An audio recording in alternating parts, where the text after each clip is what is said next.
Federal government की जानब से ईएसटी यानी एलिमेंट्री स्कूल टीचर्स की परमानेंट जॉब्स अनाउंस की गई हैं पूरे पाकिस्तान से। ऐसे मेल्स एंड फीमेल जिन्होंने किसी भी सब्जेक्ट में बैचलर या मास्टर्स किया हुआ है तो इन टीचिंग जॉब्स के लिए अप्लाई कर सकते हैं। अगर आपकी बतौर एलिमेंट्री स्कूल टीचर सिलेक्शन हो जाती है तो महाना सैलरी तकरीबन 70,000 रुपए, हाउसिंग अलाउंस, हफ्ते में 2 छुट्टियां और भी मजीद कुछ बेनिफिट्स देखने को मिलेंगे। इन टीचिंग जॉब्स की क्या रिक्वायरमेंट्स हैं, आप लोगों ने कैसे अप्लाई करना है, तमाम तर तफसील आज की वीडियो में आप लोगों के साथ शेयर करूंगा। स्क्रीन पर आपको एडवर्टाइजमेंट नजर आ रही है। हेडर के अंदर लिखा हुआ है government of Pakistan ministry of defence. वजारत दफा के अंडर में ये डिपार्टमेंट आता है जिसका नाम है FGEI, यानी कि इसकी फुल फॉर्म बात करें तो फेडरल गवर्नमेंट एजुकेशनल इंस्टीट्यूशन। अब इस डिपार्टमेंट की जानब से टीचिंग जॉब्स भी अनाउंस हुई हैं, नॉन टीचिंग जॉब्स भी अनाउंस की गई हैं, लेकिन इस वीडियो में मेरा मेन फोकस टीचिंग जॉब्स यानी एलिमेंट्री स्कूल टीचर जॉब्स के ऊपर रहेगा। सबसे पहले जो मुझसे बहुत ज्यादा सवाल पूछा गया है, क्या ये जॉब्स परमानेंट हैं? व्यूअर्स आप देख सकते हैं यहाँ पे मेंशन किया हुआ है following post on permanent basis, यानी कि पहले दिन से ही ये जॉब परमानेंट होगी।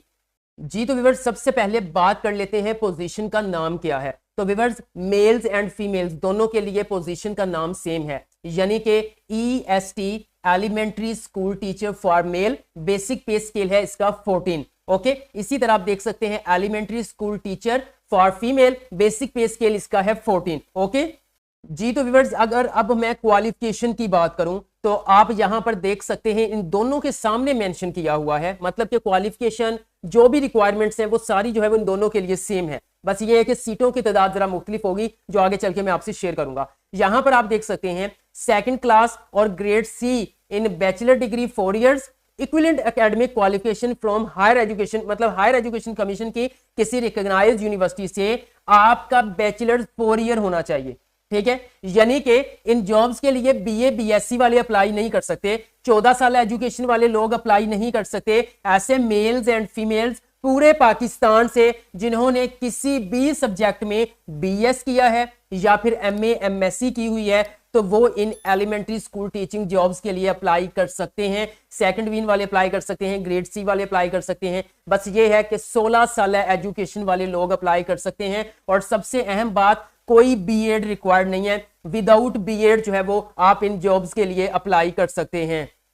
अब हम बात कर लेते हैं कि सीटों की तादाद कितनी है। अगर मैं आपको मर्द हजरात यानी मेल्स के लिए बताऊं तो पूरे पाकिस्तान के लिए 121 जो है वो सीटें अनाउंस की गई हैं और फीमेल्स के लिए पूरे पाकिस्तान के लिए 71 सीटों का ऐलान किया गया है। जी तो व्यूअर्स आप स्क्रीन पर देख सकते हैं ओपन मेरिट पर जो मेल्स के लिए सीटों की तादाद है वो 10 है, फीमेल्स की ओपन मेरिट पर 6 है। ओपन मेरिट से मुराद ये होता है उसमें नॉन मुस्लिम, ठीक है, उसमें डिसेबल लोग, मतलब वो किसी भी सूबे से ताल्लुक रखने वाले लोग हैं। ओपन मेरिट पर सारे लोग अप्लाई कर सकते हैं, लेकिन जो मजीद कोटा डिवाइड किया गया होता है, जैसे कि पंजाब के लिए मेल हजरात की 56 सीटें हैं और फीमेल्स के लिए 32 सीटें हैं। ठीक है, अब देखिए यहाँ पे नॉन मुस्लिम की सीटें 4 हैं पंजाब में और फीमेल्स की 2 हैं। अब नॉन मुस्लिम की इन सीटों के ऊपर जो है ना वो सिर्फ नॉन मुस्लिम अप्लाई कर सकते हैं, लेकिन ओपन मेरिट की जो सीटें होती हैं उसमें सूबाई कोटा वाले भी अप्लाई कर सकते हैं, स्पेशल लोग भी अप्लाई कर सकते हैं, नॉन मुस्लिम भी अप्लाई कर सकते हैं। मतलब ओपन मेरिट पर सारे लोग अप्लाई कर सकते हैं। लेकिन जो दूसरा कोटा है जिसमें पंजाब के लिए 56 और 32 मेल्स के लिए, और इसी तरह नेक्स्ट अगर मैं सिंध रूरल एरिया की बात करूं तो 8 सीटें मर्द हजरात के लिए हैं, 8 सीटें खवातीन के लिए हैं। सिंध अर्बन एरिया की बात करूं 9 सीटें जो है वो मेल्स के लिए हैं, 5 सीटें जो है वो फीमेल्स के लिए हैं। KPK की अगर मैं बात करूं 13 सीटें मेल्स के लिए हैं और 7 सीटें खवातीन के लिए हैं। इसी तरह मैं बलूचिस्तान की अगर बात करूं 7 सीटें मेल्स के लिए हैं और 3 सीटें जो है वो खवातीन के लिए हैं। इसी तरह एक्स वाटा की अगर मैं बात करूं 5 सीटें मेल हजरात के लिए और 2 सीटें खवातीन के लिए। गिलगित बल्तिस्तान की बात करूं तो 3 सीटें मेल्स के लिए हैं, 1 सीट जो है वो फीमेल के लिए है। ओके होगा व्यूअर्स। उसके बाद नेक्स्ट आजाद जम्मू कश्मीर में 2-2 सीटें जो है वो मेल्स एंड फीमेल्स के लिए मुख्तस की गई हैं। इस तरह पूरे पाकिस्तान में मेल हजरात की EST की टोटल सीट 121 है और खवातीन के लिए टोटल सीट जो है वो 71 है। अब हम बात कर लेते हैं कितनी एज लिमिट रिक्वायर्ड है। ठीक है, आप इस वीडियो को पूरा देख लीजिएगा, इंशाल्लाह ताला आपको कोई दूसरी वीडियो देखने की जरूरत नहीं पड़ेगी, क्योंकि इसमें मैं तमाम डिस्क्रिप्शन तो शेयर करूंगा ही करूंगा, लेकिन अप्लाइंग प्रोसीजर भी शेयर किया जाएगा और कोशिश करूंगा टेस्ट सिलेबस भी आप लोगों के साथ शेयर कर दूं। अब व्यूअर्स सबसे पहले आप देख लें ये जॉब्स हैं आपकी, मैं आपको दोबारा दिखा देता हूं। ये जो आपका अगर मैं हाईलाइट करके बताऊं ये एलिमेंट्री स्कूल, ये सारी जॉब्स जो है, ठीक है, यहां पर इनके लिए जो एज लिमिट रखी गई है वो 18 से 30 साल रखी गई है।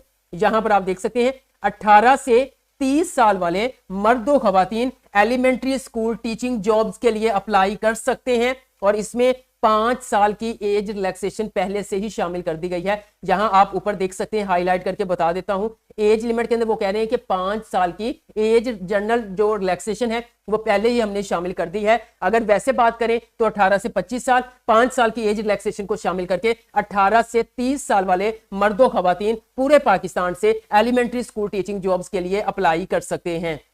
लेकिन यहाँ पे जो एज रिलैक्सेशन है वो कुछ खास किस्म के लोगों के लिए प्रोवाइड की गई है। मतलब कि अगर तो आप जो है वो बुद्धिस्ट कम्युनिटी के अंदर या ट्राइब से आपका ताल्लुक है तो 3 साल की आपको एज रिलैक्सेशन मिलेगी, ठीक है। अगर आप ऑलरेडी जो है वो रिटायर्ड हैं, रिटायर्ड ऑफिसर हैं आर्मी से, तो आपको 15 साल की सर्विस मिलेगी, ठीक है। अगर आप 2 साल कंटिन्यू गवर्नमेंट सर्विस मुकम्मल कर चुके हैं तो 10 साल की एज लिमिट आपके लिए है, 10 साल की डिसेबल्स लोगों के लिए है, 5 साल की उन जो है वो बच्चों के लिए है जिनके वालिदैन गवर्नमेंट सर्वेंट थे और ड्यूरिंग जॉब जो है वो उनकी डेथ हो गई थी। ठीक हो गया व्यूअर्स, तो ये मैंने एज रिलैक्सेशन आपने शेयर कर दी। अब सबसे अहम सवाल जो सबसे ज्यादा मुझसे पूछा गया है, पोस्टिंग कहां पे होगी? अगर ये फेडरल डिपार्टमंट है तो क्या हमारी पोस्टिंग इस्लामाबाद या रावलपिंडी के अंदर होगी? बिल्कुल ऐसा नहीं है। Place of posting the selected candidates may be posted in anywhere in Pakistan.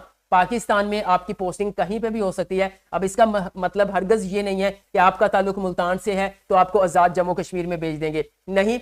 आपके जो करीबी डिस्ट्रिक्ट के अंदर जो स्कूल होगा फेडरल गवर्नमेंट एजुकेशनल इंस्टीट्यूशंस का, या फिर आपकी डिवीजन के अंदर होगा या आपकी तहसील में होगा, तो देन सबसे पहले तरजीह आप लोगों को वहां पे दी जाएगी, यानी कि आपके ऑर्डर जो है वो आपके करीबी स्कूल के अंदर होंगे। जी तो व्यूअर्स, अप्लाई करने से पहले मैं यहां पर आपको बता दूं, उन्होंने कुछ इंस्ट्रक्शंस दी हुई हैं जो कि आप लोगों के लिए जानना बहुत जरूरी है। सबसे पहले उन्होंने कहा है कि हमारा जो है वो इन जॉब्स के लिए ऑनलाइन ही अप्लाई होगा। ये लिंक है जो आगे चल के मैं आप लोगों को बताऊंगा कि आपने कैसे अप्लाई करना है, क्योंकि बहुत से लोग कुछ ऐसी गलतियां कर देते हैं जिनकी वजह से उनकी एप्लीकेशन फॉर्म को रिजेक्ट कर दिया जाता है। इसलिए जैसे जैसे मैं अप्लाई करने का तरीकाकार बताऊंगा वैसे वैसे आप लोगों ने अप्लाई करना है। इंशाल्लाह ताला आप कामयाबी से अप्लाई कर लेंगे। दूसरी चीज, यहाँ पर no hard copy will be entertained, यानी कि किसी किस्म की कोई हार्ड कॉपी यानी कि बजरिया डाक भेजने की जरूरत नहीं है, बाय हैंड सबमिट करवाने की, सिर्फ आपका ऑनलाइन अप्लाई होना है। Candidate must upload valid required documents, ठीक है। कौन से डॉक्यूमेंट्स वो भी मैं आप चल के शेयर करता हूं कि कौन से डॉक्यूमेंट्स आपने सबमिट करवाने हैं। जाहिर बात है कि इन जॉब्स का कुछ ना कुछ थोड़ा बहुत चलान फीस भी होगी जो मैं आगे चल के आप लोगों के साथ शेयर भी करूंगा और ये भी बताऊंगा कि आपने फी जो है वो कैसे पे करनी है। लेकिन उससे पहले मैं एक और चीज बता दूं, उन्होंने ऑलरेडी बता दिया है कि लास्ट डेट अप्लाई करने की 23 सितंबर 2025 है और टेस्ट जो है वो सिर्फ इन्हीं जो है वो सेंटर्स के अंदर होंगे। कौन से सेंटर्स हैं? पेशावर, रावलपिंडी, लाहौर, मुल्तान, कराची, कोयटा, ठीक है। फिलहाल के लिए जो है वो कह रहे हैं कि टेस्ट आपके यहीं पर कंडक्ट किए जाएंगे। बाकी डिपेंड करता है कि कितनी एप्लीकेशंस आती हैं। अगर तो ज्यादा एप्लीकेशंस आई, ठीक है, तो जाहिर बात है ज्यादा जो है वो एंट्री सेंटर जो है वो रखे जा सकते हैं। लेकिन फिलहाल एडवर्टाइजमेंट के मुताबिक यही सेंटर जो है वो रखे गए हैं। जी तो व्यूअर्स, अब बात कर लेते हैं कि आपने एलिमेंट्री स्कूल टीचर जॉब के लिए कैसे अप्लाई करना है, आपने इन जॉब्स के लिए कैसे अप्लाई करना है। अब मोबाइल यूजर्स हैं या फिर पीसी यूजर्स हैं, आपने ब्राउजर ओपन कर लेना है। आप अपने मोबाइल से भी जो है वो अप्लाई कर सकते हैं। मैं जो है वो लैपटॉप पर वीडियो इसलिए बना रहा हूं ताकि बड़ी स्क्रीन पर तमाम चीजें वाज़ेह नजर आ सकें। आप सिंपल यहाँ पे आएंगे, यहाँ पर आकर आपने लिखना है जी FGEI जॉब्स, सिंपल FGEI मतलब federal government educational institution space jobs. Enter करेंगे, मुख्तलिफ लिंक्स आप लोगों के सामने ओपन होंगे। पहला लिंक आ रहा है जी करंट जॉब ओपनिंग, आपने इसके ऊपर क्लिक कर देना है। जैसे आप इसके ऊपर क्लिक करेंगे फेडरल गवर्नमेंट एजुकेशनल इंस्टीट्यूशंस का जो पोर्टल है वो हमारे सामने ओपन हो जाएगा। करंट जॉब ओपनिंग की जहां पे अपडेट आ रही है, एडवर्टाइजमेंट के ऊपर क्लिक करेंगे तो इस तरह की मुकम्मल teaching and non teaching jobs की एडवर्टाइजमेंट आपके सामने जो है वो डाउनलोड हो जाएगी। आप उसको जो है वो रीड कर सकते हैं। और दूसरा सिंपल साथ में अप्लाई हेयर का बटन दिया है, आपने इसके ऊपर क्लिक करना है। जैसे ही आप इसके ऊपर क्लिक करेंगे तो फेडरल गवर्नमेंट एजुकेशनल इंस्टीट्यूशन का जो जॉब पोर्टल है वो आपके सामने ओपन हो जाएगा। 66 जो है वो 66 सिटीज के अंदर इनके इंस्टीट्यूट जो है वो 361 इंस्टीट्यूट मौजूद हैं। मतलब कि आपके जो है वो तकरीबन 66 शहरों के अंदर, पाकिस्तान के 66 शहरों में 361 जो है वो इनके इंस्टीट्यूट मौजूद हैं, जहां पर इस वक्त 12,000 प्लस जो एम्प्लॉयज जो है वो अपनी खिदमत सर अंजाम दे रहे हैं। उसके बाद यहाँ पर भी एडवर्टाइजमेंट आप डाउनलोड कर सकते हैं। इंस्ट्रक्शंस के ऊपर जाके आप इंस्ट्रक्शंस को रीड कर सकते हैं। अप्लाई करने से पहले कुछ इंपॉर्टेंट इंस्ट्रक्शंस हैं जिसमें उन्होंने कहा जी एलिजिबिलिटी क्राइटेरिया को अच्छी तरह से रीड करके फिर आपने अप्लाई करना है, एप्लीकेशन फॉर्म को अच्छी तरह से आपने फिल करना है और मजीद अकाउंट नंबर, अपलोडिंग चालान जो है वो अच्छे तरीके से आपने अपलोड करना है, कोई मिस्टेक नहीं होनी चाहिए। आप जो है वो अगर बैंक में फी पे करते हैं तो आपने वो वाला चालान जो है वो अपलोड करना है जिसपे स्टैंप लगा होगा। ओके, और मजीद यहाँ पे कुछ चीजें वो आगे चल के मैं आप लोगों के साथ शेयर करता रहूंगा। आप प्रॉपर अप्लाई करने का तरीकाकार देख लेते हैं। यहाँ कॉर्नर में आपको यहाँ पे देख सकते हैं sign up and login and sign up का बटन मिल रहा है, ठीक है। आपने सिंपल इसके ऊपर क्लिक करना है। जैसे आप इसके ऊपर क्लिक करेंगे आपके सामने इस तरह से लॉगिन पेज ओपन हो जाएगा, लेकिन हम इसको पहली बार विजिट कर रहे हैं तो हम क्या करेंगे, हम सिंपल साइन अप बटन के ऊपर क्लिक करेंगे। जैसे क्लिक किया, यहाँ पर सबसे पहले आपका मुकम्मल नाम आएगा जो आपका शनाख्ती कार्ड के ऊपर लिखा हुआ है। आपने जो है वो अपना ईमेल एड्रेस ऐड करना है, शनाख्ती कार्ड नंबर लिखेंगे, कंफर्म शनाख्ती कार्ड नंबर लिखेंगे, उसके बाद आप पासवर्ड, कंफर्म पासवर्ड, उसके बाद आप रजिस्टर बटन के ऊपर क्लिक करेंगे। जैसे क्लिक करेंगे आपके सामने इस तरह से लॉगिन पेज ओपन हो जाएगा। लेकिन अगर आपने लास्ट टाइम जो है वो इन्हीं जॉब्स पर अप्लाई किया था, क्योंकि पहले भी जो है वो एसएसटी और ट्रेंड ग्रेजुएट टीचर्स की जॉब्स आई थी, अगर आपका वहां पर अकाउंट पहले से बना हुआ था तो आप सिंपल डायरेक्ट सीएनएसी नंबर और पासवर्ड से लॉगिन कर लेंगे। अब मैं यहां पर शनाख्ती कार्ड नंबर और पासवर्ड लिखकर जो है वो लॉगिन बटन के ऊपर क्लिक करता हूं। जी तो व्यूअर्स आप स्क्रीन पर देख सकते हैं हमारे सामने जो है वो हमारा डैशबोर्ड ओपन हो चुका है। अभी total application, submitted application, approve 0 आ रहा है, क्योंकि अभी हमने अप्लाई करना है। अभी हमने सिर्फ इस पोर्टल के ऊपर अपना अकाउंट क्रिएट किया है। अब कैसे अप्लाई करना है व्यूअर्स आप स्क्रीन पर देख सकते हैं। यहां पर आपको लेफ्ट साइड पर प्रोफाइल के नीचे एक पर्सनल इन्फो का बटन आ रहा है। आपने शायद एनटीएस में अप्लाई किया हो पहले, ठीक है, तो एनटीएस में जैसे अप्लाई करते हैं या नेशनल जॉब पोर्टल के थ्रू अप्लाई करते हैं, बिल्कुल वैसे ही हमें सबसे पहले अपनी प्रोफाइल को बिल्ड करना पड़ेगा।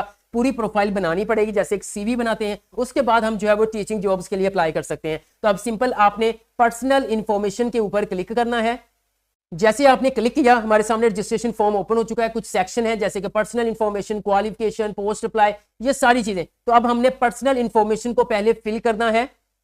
इसके अंदर सबसे पहले आपका मुकम्मल नाम आ जाएगा। आपने अपने फादर का नाम ऐड कर देना है। आपका जेंडर मेल है, फीमेल है या ट्रांसजेंडर है, वो आपने ऐड करना है, ठीक है। अगर आप फीमेल हैं तो आप फीमेल के ऊपर क्लिक करेंगे, आप ट्रांसजेंडर हैं तो आप ट्रांसजेंडर के ऊपर क्लिक करेंगे। तो मैं मेल के ऊपर क्लिक करता हूं। यहां पर आपने अपनी डेट ऑफ बर्थ ऐड करनी है। यहां पर आपने डोमिसाइल सेलेक्ट करना है पहले कि आपका कौन से सूबे का डोमिसाइल है। तो मैं पंजाब सेलेक्ट कर लेता हूं। आपका ताल्लुक कहीं से भी है, गिलगित बल्तिस्तान, सिंध, तो आप वहां से सिलेक्ट करेंगे। उसके बाद आप मजदूर तो नहीं है, मजदूर हैं तो यस, फिर आप वजह जो है वो मेंशन करेंगे कौन सी मजदूरी है आपको। अदरवाइज मैं नो के ऊपर क्लिक कर देता हूं। मैरिटल स्टेटस आपका सिंगल है, मैरिड है, वो आपने यहां पर मेंशन करना है और करके थोड़ा सा स्क्रॉल डाउन करना है। अब नेक्स्ट हमारी जहां पर कॉन्टैक्ट इन्फॉर्मेशन आ चुकी है। आपने यहां पर नेटवर्क सेलेक्ट करना है कि आपका जैज है, टेलीनॉर है, जो भी आपका बनेगा वो ऐड करना है। उसके बाद आपने यहां पर अपना नंबर लिखना है। यहां पर आप चाहें तो अपना व्हाट्सएप नंबर लिख सकते हैं, अदरवाइज आप उसके बगैर भी एप्लीकेशन फॉर्म को सबमिट करवा सकते हैं। उसके बाद व्यूअर यहां पर आपका सीएनएसी नंबर पहले से आ जाएगा, जिसको मैं सिक्योरिटी पर्पस की वजह से ब्लर कर दूंगा। उसके साथ यहां पर आपका ईमेल एड्रेस आ जाएगा, इसको भी मैं सिक्योरिटी पर्पस की वजह से ब्लर कर दूंगा। उसके बाद व्यूअर्स आपने यहां पर डोमिसाइल डिस्ट्रिक्ट ऐड करना है, मतलब अगर आपका ताल्लुक पंजाब से है तो पंजाब के कौन से डिस्ट्रिक्ट से आपका ताल्लुक है। तो मैं मिसाल के तौर पर जस्ट आप लोगों को समझाने के लिए मुल्तान कर देता हूं, आपने अपना करना है। उसके बाद आपका मुल्तान में कौन सा सिटी है वो ऐड करना है, तो मैं कह देता हूं जी मुल्तान सिटी ही है। उसके बाद रिलीजियन आप कौन सा है, आप मुस्लिम हैं, बुद्धिस्ट या जो भी आप यहां पे ऐड करेंगे। ये करने के बाद आप मजीद थोड़ा सा स्क्रॉल डाउन करेंगे। अब यहां पर आपने करने के बाद अपना मुकम्मल एड्रेस लिखना है, जो भी आपका पोस्टल एड्रेस है। अगर सेम है तो आप पोस्टल एड्रेस लिखकर उसको कॉपी करेंगे और परमानेंट एड्रेस में डाल देंगे। और अगर अलग अलग है तो आप दोनों अलग अलग करके फिर थोड़ा सा स्क्रॉल डाउन करेंगे तो हमारे पास यहाँ पे सेव एंड नेक्स्ट का बटन आ रहा है, आप सिंपल इसके ऊपर क्लिक कर देंगे। जी तो व्यूअर्स आप अपनी स्क्रीन पर देख सकते हैं पर्सनल इंफॉर्मेशन हमारा ऐड हो चुका है, ये सेक्शन कंप्लीट हो चुका है। अब सेकंड सेक्शन एक्टिव हो चुका है जो कि क्वालिफिकेशन है। अब हमने अपनी मुकम्मल क्वालिफिकेशन को यहाँ पे ऐड करना है। आप सिंपल थोड़ा सा स्क्रॉल डाउन करेंगे। जी तो व्यूअर यहाँ पर आप देख सकते हैं आपको लेवल प्राइमरी और मिडिल भी नजर आ रहा होगा, लेकिन ये सेक्शन उन लोगों के लिए ऐड किए हैं जो दर्जा चहारम की सीटों पे अप्लाई करना चाहते हैं। मतलब ये क्लास 4 की सीटों के लिए है प्राइमरी, और यहाँ पर भी देखें क्लास 4 की स्टाफ के लिए मिडिल। आपने इनको इग्नोर कर देना है। आपने असल जो है वो अपना मैट्रिक से डाटा ऐड करना है। मैट्रिक के ऊपर क्लिक करेंगे, आप बताएंगे आपका मैट्रिक साइंस के साथ है, आर्ट्स के साथ है, टेक्निकल जो भी है। तो मैं मिसाल के तौर पर साइंस कर देता हूँ। उसके बाद आप यहाँ पे सब्जेक्ट ऐड कर सकते हैं कि कौन कौन से सब्जेक्ट थे, जैसे फिजिक्स, केमिस्ट्री, बायोलॉजी, मैथमेटिक्स। उसके बाद आपकी परसेंटेज कितनी थी, ठीक है। उसके बाद आपने अपना रजिस्ट्रेशन नंबर ऐड करना है, आपके रिजल्ट कार्ड के ऊपर लिखा होगा, ओके। उसके बाद थोड़ा सा इधर करेंगे तो देन आपने सामने उसके जो है वो बोर्ड यूनिवर्सिटी मेंशन कर देनी है। जैसे कि मैं मुल्तान की एग्जांपल लेके चल रहा हूं तो मैं यहाँ पर 22 जो है वो मुल्तान कर देता हूँ, ठीक है। ये करने के बाद इधर को आना है, फिर अब आपने इंटरमीडिएट का डाटा ऐड करना है, वो आपका आईसीएस है, एफए, आईकॉम, एफएससी जो भी आपने किया है। यहाँ पर सब्जेक्ट आपने ऐड करने हैं, उसके बाद कितनी परसेंटेज रही है वो आपने ऐड करनी है, उसके बाद आपका रजिस्ट्रेशन नंबर इंटरमीडिएट का, इसी तरह आपने बोर्ड यूनिवर्सिटी यहाँ पे मेंशन कर देना है। तो मिसाल के तौर पर यहाँ पे 22 मुल्तान कर देता हूँ। उसके बाद व्यूअर्स अगर तो आपने यहाँ पर देखें जी बैचलर्स बीए बीएससी करके एमए एमएससी किया है, तो आपका यहाँ पर 14 इयर्स एजुकेशन के अंदर जो है वो आपने ऐड करना है कि आपने बीएससी किया है, बीए, एडीसी, एडीए, मतलब मुकम्मल प्रोग्राम यहाँ पे मौजूद है, जो आपने किया है वो आपने ऐड करना है। लेकिन यहाँ ये वाला सेक्शन उन्होंने कंप्लीट करना है जिन्होंने बीए बीएससी करके एमए एमएससी की हुई है, किसी सब्जेक्ट में मास्टर किया हुआ है, ठीक है। लेकिन अगर आपने बीएस किया इंटरमीडिएट के बाद डायरेक्ट, तो आप नीचे बैचलर्स ऑनर्स मास्टर्स 16 इसके ऊपर आप क्लिक करेंगे। यहाँ पे आपने जो भी एमए किया है, एमएससी जो भी किया हुआ है, मिसाल के तौर पर बीएस, तो बीएस कौन से सब्जेक्ट में किया है वो यहाँ पे आपने मेंशन कर देना है। जहां पर मजीद आगे नेक्स्ट जो है वो परसेंटेज आ जाएगी। उसके बाद रजिस्ट्रेशन नंबर आपकी ट्रांसक्रिप्ट के ऊपर मौजूद होगा, कहां से किया है तो वो आपने जहां से जो है वो बता देना है, ठीक है। ये जस्ट मैं एग्जाम्पल के तौर पर आप लोगों को समझा रहा हूं। उसके बाद व्यूअर्स अगर आपने बीए बीएससी की हुई है, ठीक है, तो वो ऊपर आपने यहाँ पे 14 साल एजुकेशन में मेंशन करनी है, 16 साल के अंदर आपने अपना एमए एमएससी को मेंशन कर देना है। और अगर आपने एमएस एमफिल किया हुआ है, 18 इयर्स एजुकेशन अपनी की हुई है, तो आप इस वाले सेक्शन के अंदर ऐड कर सकते हैं। इसके अलावा अगर आपने पीएचडी की हुई है तो पीएचडी वाला डाटा भी यहां पर आप ऐड कर सकते हैं। ये करने के बाद थोड़ा सा स्क्रॉल डाउन करेंगे। अगर आपके पास कोई प्रोफेशनल क्वालिफिकेशन है, ये ऑप्शनल है, ठीक है, ये जरूरी नहीं है। आप बीएड एमएड के बगैर अप्लाई कर सकते हैं, बिल्कुल कर सकते हैं। लेकिन अगर आपने पहले से कोई बीएड एमएड या एमए एजुकेशन अपने जो है वो सब्जेक्ट स्पेशलिस्ट के अलावा किया हुआ है, तो वो डाटा आप यहाँ पे ऐड कर सकते हैं। अगर नहीं किया हुआ तो आप इसके बगैर भी एप्लीकेशन सबमिट करवा सकते हैं। अब ये सिंपल करने के बाद आपने सेव एंड नेक्स्ट बटन के ऊपर क्लिक करना है। जी तो व्यूअर्स आप अपनी स्क्रीन पर देख सकते हैं हमारे 2 स्टेप्स कंप्लीट हो चुके हैं, यानी पर्सनल इंफॉर्मेशन भी हो गया, क्वालिफिकेशन भी हो गया। अब हमारा 3rd स्टेप जो है वो एक्टिव हो गया, पोस्ट अप्लाई। अब वो कहने बताएं आप किस पोजीशन के लिए अप्लाई करना चाहते हैं। अब पीछे से मैंने जेंडर मेल सिलेक्ट किया था, मेल के लिए जितनी भी जॉब्स हैं, टीचिंग नॉन टीचिंग, वो सारी लिस्ट यहाँ पे ओपन हो जाएगी। अब मैं मिसाल के तौर पर किसके लिए अप्लाई करना सिखा रहा हूँ आपको, एलिमेंट्री स्कूल टीचर के लिए। तो मैं सिंपल यहाँ पर एलिमेंट्री स्कूल टीचर के ऊपर क्लिक कर देता हूँ। यहाँ पे देखिए मैंने चेक साइन लगा दिया है, elementary school teacher male BPS, ठीक है। उसके बाद मजीद नॉन टीचिंग जॉब्स यहाँ पे शो हो रही हैं, आप चाहते हैं तो आप अप्लाई कर सकते हैं, यूडीसी एलडीसी, मैं इस पर अलग से वीडियो बनाकर अपलोड करूंगा, ठीक है। उसके बाद यहाँ पे दर्जा चहारम की सीटें भी आ रही हैं, ठीक है। तो यहाँ पर हमने इसको सिलेक्ट ही नहीं किया, तो इसलिए no available on your district में मुल्तान के अंदर ये अवेलेबल नहीं है, ओके। ये एलिमेंट्री स्कूल टीचर आपने सिलेक्ट करने के बाद थोड़ा सा स्क्रॉल डाउन करना है, तो वो कह रही है कि बताएं आपका जो है वो टेस्ट सिटी कौन सा है। मतलब ये कि आप कौन से सिटी के अंदर टेस्ट देना चाहते हैं, प्रेफर करें टेस्ट, ठीक है। मिसाल के तौर पर मैं जो फर्स्ट प्रेफरेंस पे रखना चाहता हूं सिटी, तो वो मैं मुल्तान ही रखूंगा, क्योंकि मैं मुल्तान से हूं तो मैं मुल्तान ही रखूंगा। दूसरा, अगर मुल्तान जो है वो नहीं बनता तो फिर आप कहां पे जाएंगे, तो जाहिर बात है फिर मैं लाहौर के मूव करूंगा, ठीक है। यही सिटीज आ रही है यहाँ पे, ठीक है। तो यहाँ पे मैंने मुल्तान सेलेक्ट कर दिया, लाहौर सेलेक्ट कर दिया। उसके बाद नीचे आए, वो कह रहे हैं जी आप कोई एज रिलैक्सेशन को जो है वो करना चाहते हैं क्लेम, तो मैं किसी को भी क्लेम नहीं करना चाहता, मैं इस कैटेगरी में नहीं आता हूं। तो मैं सिंपल स्क्रॉल डाउन करके यहाँ पर आप देख सकते हैं मैं सेव एंड नेक्स्ट बटन के ऊपर क्लिक कर दूंगा। जी तो व्यूअर्स आप स्क्रीन पर देख सकते हैं पोस्ट अप्लाई भी हमारा हो गया है। अब हमारा चलान फॉर्म आ चुका है। यहाँ पर आप देख सकते हैं अगर आप एलिमेंट्री स्कूल टीचर जॉब के लिए अप्लाई करते हैं, आप मेल हैं फीमेल हैं, तो आपका 1200 रुपए का चलान होगा। और अगर आप ज्यादा वैकेंसीज पे अप्लाई करते हैं तो जाहिर बात है आपका ज्यादा चलान बनेगा, ओके। तो यहाँ पे देखें ये 1200 आ चुका है। मैं थोड़ा सा स्क्रॉल डाउन करूंगा। अब वो पूछ रहा है जी बताएं कौन से बैंक जो है वो सिलेक्ट योर बैंक, यहाँ पे यूनाइटेड बैंक लिमिटेड आ रहा है, ठीक है। तो सिंपल आप यहाँ पे सिलेक्ट योर बैंक के ऊपर क्लिक करेंगे, यूनाइटेड बैंक लिमिटेड मैंने सिलेक्ट कर लिया। अब सिंपल डाउनलोड चलान फॉर्म के ऊपर मैं क्लिक करता हूँ।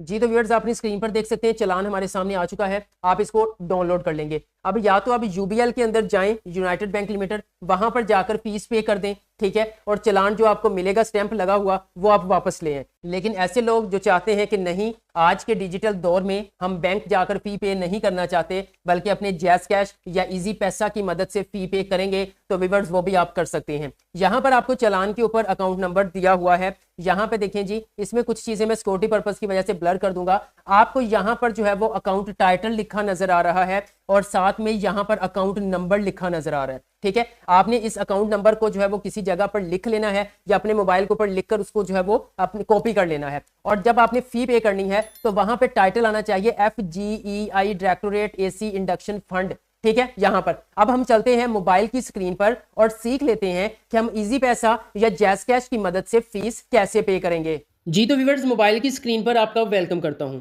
व्यूअर्स, जो भी एप्लीकेशन से आप फ़ी पे करना चाहते हैं आप उसको ओपन कर लेंगे। जैसे कि मैंने इजी पैसा को ओपन कर लिया है। अब सिंपल आप देख सकते हैं यहाँ पर आपको सेंड मनी का बटन मिल रहा है, आपने इसके ऊपर क्लिक करना है। जैसे ही आप इसके ऊपर क्लिक करेंगे तो वो पूछ रहा है कि आप बताएं जी कहाँ पे पेमेंट सेंड करनी है। तो आपने सिंपल बैंक ट्रांसफ़र जो सेकंड नंबर पे आ रहा है आपने इसके ऊपर क्लिक करना है। जैसे मैंने इसके ऊपर क्लिक किया तो हमारे सामने जो है वो बैंक ओपन कर देगा। जी तो व्यूअर्स, आप देख सकते हैं तमाम बैंक्स हमारे सामने ओपन हो चुके हैं। अब सिंपल आपने यहाँ पे यूनाइटेड बैंक लिमिटेड को सर्च करना है। आप देख सकते हैं यूनाइटेड बैंक लिमिटेड लिखा हुआ नज़र आ गया, आपने इसके ऊपर क्लिक करना है। तो यहाँ पर आप देख सकते हैं वो कह रहे हैं कि यहाँ पर आप अपना अकाउंट नंबर लिखें। अब आपने वही अकाउंट नंबर यहाँ पे लिखना है जो आपके चालान नंबर पर लिखा हुआ है। तो जल्दी से मैं अकाउंट नंबर लिखकर यहाँ नेक्स्ट बटन के ऊपर क्लिक करता हूँ। जी तो व्यूअर्स, आप देख सकते हैं ऊपर हमारा बैंक अकाउंट आ गया, चूंकि बैंक का नाम आ चुका है। अब वो कह रहे हैं यहाँ पे अमाउंट एंटर करें, तो हमने 1200 रुपये यहाँ पे एंटर करना है।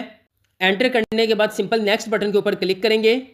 जी तो फिर स्क्रीन पर आप देख सकते हैं कि यहाँ पर हमारे सामने अकाउंट टाइटल भी आ गया है, अकाउंट का नेम भी आ गया है, बैंक का नाम भी आ गया है, 1200 चालान भी आ गया है। अब सिंपल आप सेंड नाउ के ऊपर क्लिक करेंगे तो आपकी फ़ी जो है वो सबमिट हो जाएगी, यानी कि आपका चालान जमा हो जाएगा। जो रसीद आपके सामने आएगी उसका स्क्रीनशॉट ले लेना है, ठीक है। और अब मैं आपको बताता हूं कि वो स्क्रीनशॉट कैसे आपने पोर्टल के ऊपर सबमिट करवाना है। तो चलिए वापस चलते हैं लैपटॉप की स्क्रीन पर। रिस्पेक्टेड व्यूअर्स, उम्मीद करता हूं आपने इजी पैसा की मदद से फीस पे करने का तरीका सीख लिया होगा। जब फीस पे हो जाएगी आपने वापस यहीं पर आ जाना है और यहाँ पे लिखा हुआ है मूव नेक्स्ट, आपने सिंपल मूव नेक्स्ट बटन के ऊपर क्लिक करना है। तो यहाँ पर आप देख सकते हैं अपलोड डॉक्यूमेंट्स, यानी कि अब हमने यहाँ पर अपनी फीस जो जमा करवाई है उसका प्रूफ अपलोड करना है। थोड़ा सा स्क्रॉल डाउन करेंगे तो आप देख सकते हैं वो कह रहे हैं कि बताएं आपने कैसे फी पे की है। मैंने सिलेक्ट पेमेंट मेथड के ऊपर क्लिक करके मैंने इजी पैसा की मदद से पे की है, तो मैं सिंपल इजी पैसा jazz cash other mobile banking के ऊपर क्लिक कर दूंगा। अब यहाँ पर वो ट्रांजेक्शन डिटेल पूछ रहा है, तो सिंपल व्यूअर्स यहाँ पर आपने अपना अकाउंट बताना है। ऐसा ना हो कि यहाँ पर आप ट्रांजैक्शन आईडी बताएं, बल्कि आपका जब फीस पे करेंगे इजी पैसा की मदद से वहां पे ट्रांजैक्शन आईडी भी आ जाएगी, लेकिन आपने अपने इजी पैसा यानी जिससे आपने फी पे की है वो अकाउंट नंबर, मोबाइल नंबर जो है ना वो आपने यहाँ पर लिखना है और लिखकर सिंपल आपने सबमिट बटन के ऊपर क्लिक कर देना है। जैसे आप नंबर लिखकर थोड़ा सा स्क्रॉल डाउन करेंगे अब वो कह रहे हैं कि जो चालान है, मतलब आपने इजी पैसा या जैज़ कैश की मदद से फी पे की है, तो वो जो रसीद आई है उसका आप स्क्रीनशॉट यहाँ पे अपलोड करें। उसके बाद आप अपना पासपोर्ट साइज इमेज पिक्चर यहाँ पे अपलोड करें। फिर आप अपने शनाख्ती कार्ड की फ्रंट साइड की पिक्चर यहाँ पे अपलोड करके simple save and next button के ऊपर क्लिक कर दें।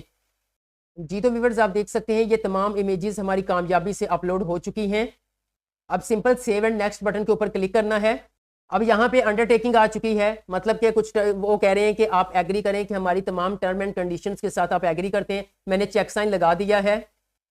जी तो व्यूअर्स, अब सिंपल मैं सबमिट बटन के ऊपर क्लिक कर दूंगा। जी तो व्यूअर्स, वैसे ही जो है वो हमारा डैशबोर्ड ओपन हो चुका है। जहां पे 00 आ रहा था, अब यहाँ पे टोटल एप्लीकेशन 1 सबमिटेड 1 और नीचे आ गया जी जॉब टाइटल जो मैंने जो है वो एलिमेंट्री स्कूल टीचर के लिए अप्लाई किया। वो कह रहे हैं योर एप्लीकेशन अंडर रिव्यू। तो इस तरह से व्यूअर्स आप कामयाबी से घर बैठे इन टीचिंग जॉब्स के लिए अप्लाई कर सकते हैं।